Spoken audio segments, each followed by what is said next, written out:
Sorry, let me start over. I think the mic was cut off. Hi everybody, good morning. My name is Jeffrey. Again, we're talking about commonly asked micro and macroeconomic questions today. We're going to go over each question, all the answer choices, why each one is right or wrong, and then finally why the right answer is what it is.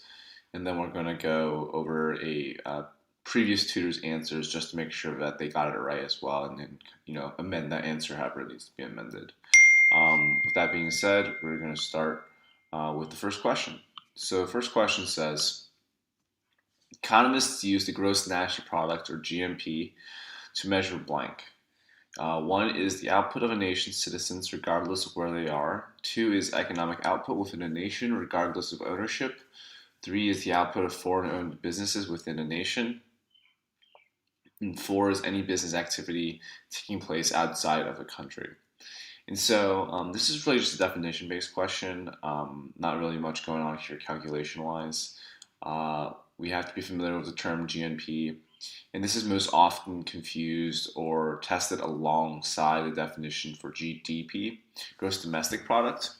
And so it's really important to know the difference. So gross domestic product, which is one we normally use, is a measure of economic output of the sum total of all final products produced or goods or services produced in the country within a given country's borders geographically in a single year.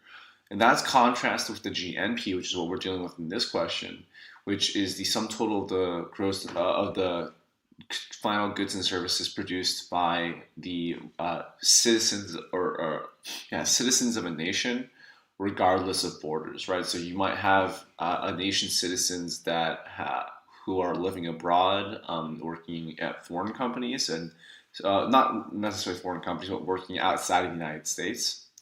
And so those people would also be included in the GNP, but would not be included in the GDP. So keeping that kind of distinction in mind, answer choice one, the output of a nation's citizens, regardless of where they are, that's going to be the best answer here to fit the way we're looking at GNP. So let's take a look at the previous tutor's answers. The previous tutor said the output of a nation's citizens, regardless of where they are, which is good. And they said the GNP of an economy is the aggregate value of all final goods and services produced by the resources owned by residents of an economy in a given period, usually a year, irrespective of the geographical placement of the resource.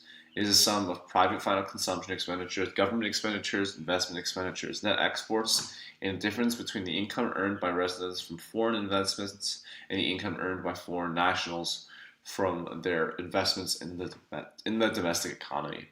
It is used by economists to measure the output of a nation's citizens, regardless of where they are. Right, so that's great. And again, this is really just a definition question, so this is just something that you have to be able to memorize and be familiar with. We're going to say great answer, and we can move on to the next question.